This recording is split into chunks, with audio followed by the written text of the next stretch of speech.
Shalom, shalom saudaraku dikasihi Tuhan Yesus Kristus. Selamat pagi.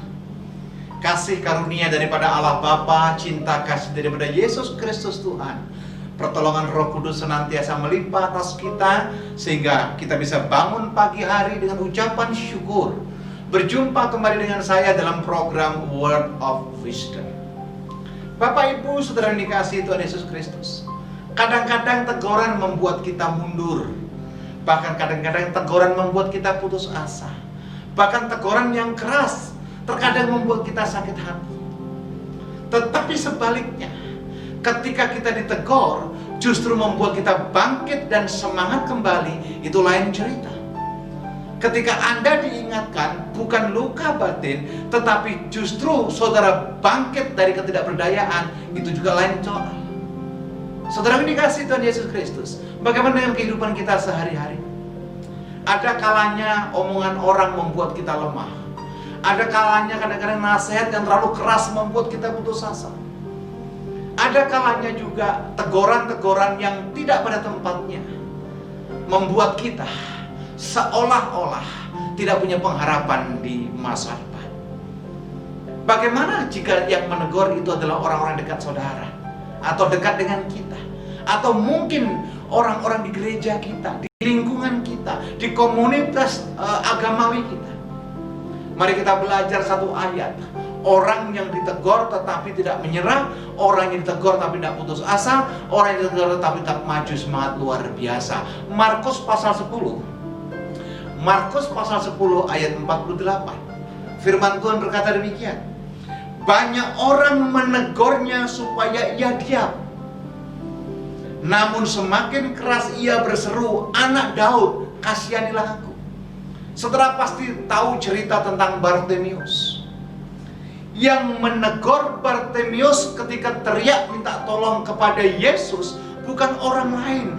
Justru yang menegur supaya Bartimius diam adalah murid-murid Yesus, orang yang terdekat dengan Yesus. Seolah-olah tidak memberikan kesempatan untuk Bartimius bertemu dengan Yesus ketika ada di dekat pintu gerbang Yerikho. Tapi yang luar biasa sikap dari Bartimius. Bartimius ketika ditegur disuruh diam, dia tidak undur. Bartimius ketika ditegur supaya tidak berteriak, bukannya dia putus asa, tetapi justru Bartimius semakin semangat. Bahkan dia berteriak lebih kuat lagi, "Yesus anak Daud, kasihanilah aku."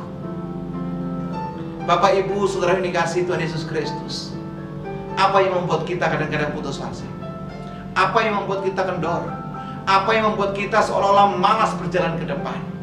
Belajar daripada Bartimius. Sekalipun ada teguran, tapi tidak putus asa. Sekalipun ada halangan, dia tetap maju. Sekalipun ada rintangan, dia tetap mendekat kepada Yesus. Hari ini mungkin orang sekitarmu tidak menyejukkan hatimu. Orang sekitarmu mungkin tidak mendukung engkau. Maju terus. Tuhan ada di depan saudara. Tuhan bersama dengan saudara.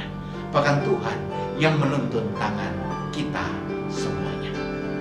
Mungkin di antara kita perlu dukungan doa. Mungkin Bapak Ibu perlu konseling khusus. Jika itu terjadi atas saudara dan Anda butuh dukungan doa, silakan menghubungi nomor WhatsApp di bawah ini. Nanti tim daripada Epicenter of Mercy akan menghubungi saudara, dan kita percaya tanpa bimbang, ketika Tuhan yang membuka jalan, tidak ada satupun yang dapat menutupnya. Mari tundukkan kepala, kita datang kepada Tuhan, supaya sepanjang hari ini kita dalam perlindungan Tuhan, sepanjang hari ini kita dalam kasih Tuhan, sepanjang hari ini kita dekat dengan Tuhan. Bapa, di dalam nama Tuhan Yesus Kristus, kami mengucap syukur buat teguran-Mu pagi ini. Kami mengucap syukur buat firman-Mu, dan kami mengucap syukur buat apa yang boleh disampaikan dalam program Word of Wisdom. Kami buang jauh-jauh keputusasaan. Kami buang jauh-jauh segala bentuk ketidakberdayaan. Tapi kami mau mendekat dengan Engkau, dan tuntunan-Mu senantiasa ada dalam hidup kami. Berkati kami sepanjang hari ini. Pimpin kami sepanjang hari ini. Di dalam nama Yesus ada kekuatan. Dalam nama Yesus ada pengharapan. Dalam nama Yesus kami berdoa. Amin.